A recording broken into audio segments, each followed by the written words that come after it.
নমস্কার বন্ধুরা, কেমন আছো সবাই? আশা করি সবাই খুব ভালো আছো। আমিও খুব ভালো আছি।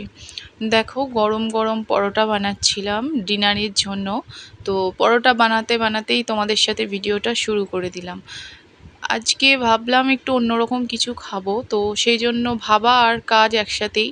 তো সাথে সাথেই আলুর পরোটা বানিয়ে নিলাম। আলুর পরোটা বানাতে যতটাই সহজ ততটাই টেস্টি হয় খেতে।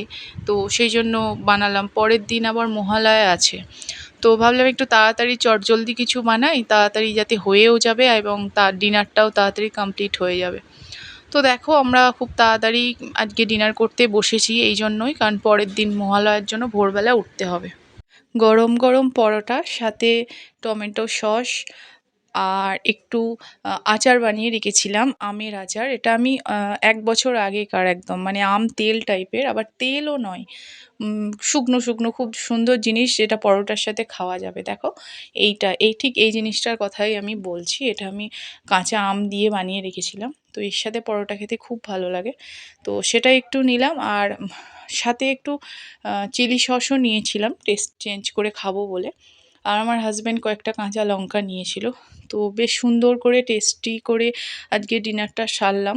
পরের দিন যেহেতু মহালয়া, সকাল সকাল উঠতে হবে, খুব তাড়াতাড়ি আজকে ডিনার সেরে শুয়ে পড়েছিলাম। ছোটো মেয়ে তো সন্ধ্যাবেলায় ছোটো মেয়ে ঘুমিয়ে গেছে, তো ওকে তুলে একবার শুধু খাওয়াবো, তারপর আর কোনো কাজ নেই। এবার সবাই ডিনারটা সেরে নিই, দিয়ে চলো ঘুমিয়ে পড়ি। তো মহালয়ার স্পেশাল দিনগুলো, পুরনো দিনগুলো, ছোটোবেলার কথাগুলো খুবই মনে পড়ে যায়। মহালয়া হলেই আগের দিন রাত্রে তো ঘুম আসতোই না। সবারই আমি জানি এরকম হয়, আমাদেরও হয়েছে।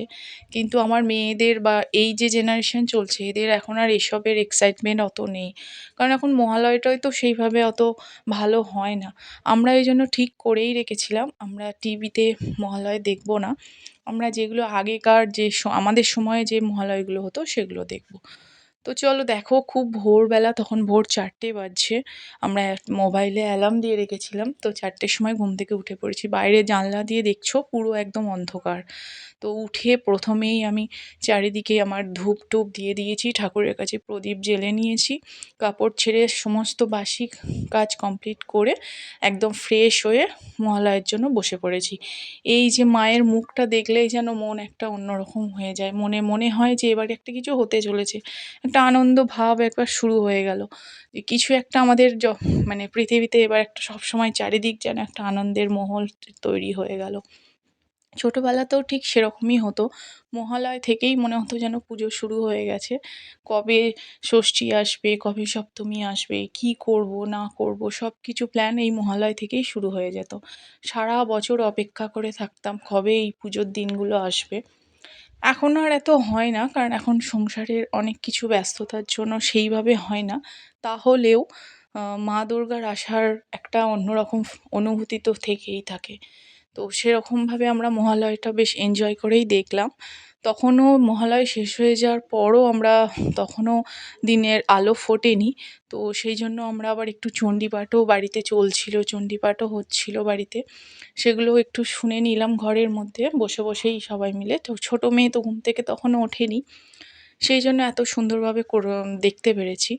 তারপর দিনের আলো ফোটার পর বাইরের দিকে গিয়ে দেখলাম প্রচুর শিউলি ফুল ফুটেছে। দেখো, গাছে তো ফুটে রয়েছে, নিচেই কত পড়েছে।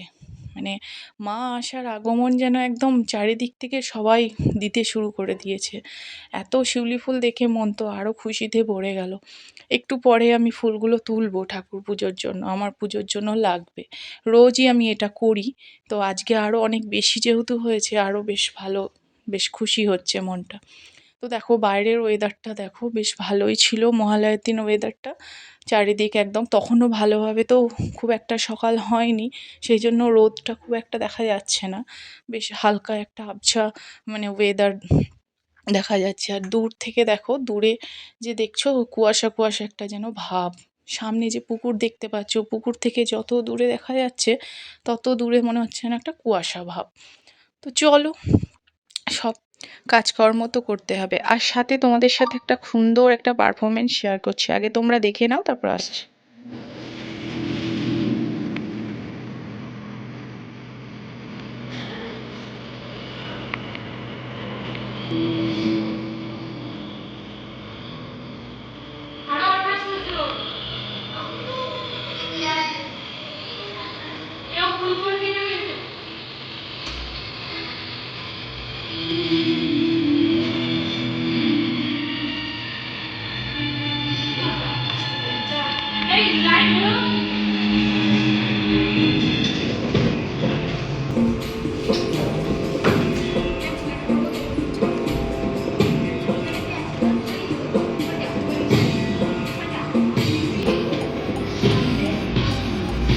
সামনে কেটে ফেলেছিল।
কেমন লাগলো বলো পারফরমেন্সটা? আমার তো খুব ভালো লেগেছে।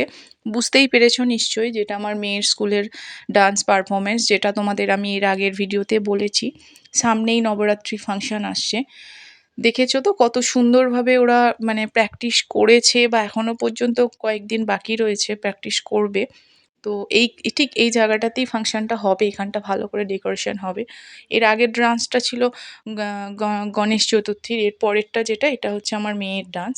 তো এটাও খুব সুন্দর, এটাও তোমরা দেখতে পাবে। আমি ফাইনাল ডান্স তোমাদের অবশ্যই দেখাবো, একদম সুন্দরভাবে ডেকোরেশনের সাথে, লাইটিংয়ের সাথে, উইথ প্রপার ড্রেস। তবে দেখতে সেটা ভালো লাগবে। আর তোমরা যদি সেটা দেখতে চাও, যারা নতুন আছো, তারা দেখতে চাইছো, তারা আমার চ্যানেলটা অবশ্যই সাবস্ক্রাইব করে রাখবে। তাহলে এই সুন্দর সুন্দর বাচ্চাগুলোর পারফরমেন্সটা তোমাদেরকে খুব মানে আমি তোমাদের উপহার দিতে পারবো। আর যারা মানে আমার চ্যানেলে রয়েছো, তারাও ওয়েট করো, আমি অবশ্যই তোমাদের জন্য নিয়ে আসছি এই নাচের ভিডিওগুলো। এগুলো তো প্র্যাকটিস চলছে, এগুলো তো ওরা রেডি করছে, এগুলো তো দেখতেও যতটা ভালো লাগছে, সেটা দেখতে তোমাদের আরও বেশি ভালো লাগবে। তো বাচ্চা অনেক কষ্ট করছে, এরা অনেক দিন ধরে এটা প্রোগ্রাম করছে, ম্যাডামরা কষ্ট করছে, সবাই মিলে খুব সুন্দরভাবে আশা করছি প্রোগ্রামটা কমপ্লিট করতে পারবে। এবং আমরাও আছি পাশে, আমরাও পাশে থাকবো, বাচ্চাগুলোর পাশে আছি, ম্যাডামদের সাথে আছি, সহযোগিতা যেটুকুনি প্রয়োজন আমরাও তাদেরকে উৎসাহ দেওয়ার জন্য অবশ্যই ফাংশানের দিন সেখানে উপস্থিত থাকবো, দেখবো, তাদেরকে চিয়ার আপ করবো। আর তোমরাও কিন্তু তাদের জন্য এই ভিডিওগুলো পেলে তোমরা একটু কমেন্টস করো। তোমাদের কমেন্টসগুলো অবশ্যই, তারা অনেকে আছে যারা আমার ভিডিও দেখে, সেই দেখতে পাবে। তো চলো আসছি, দেখা হচ্ছে নতুন ভিডিওতে।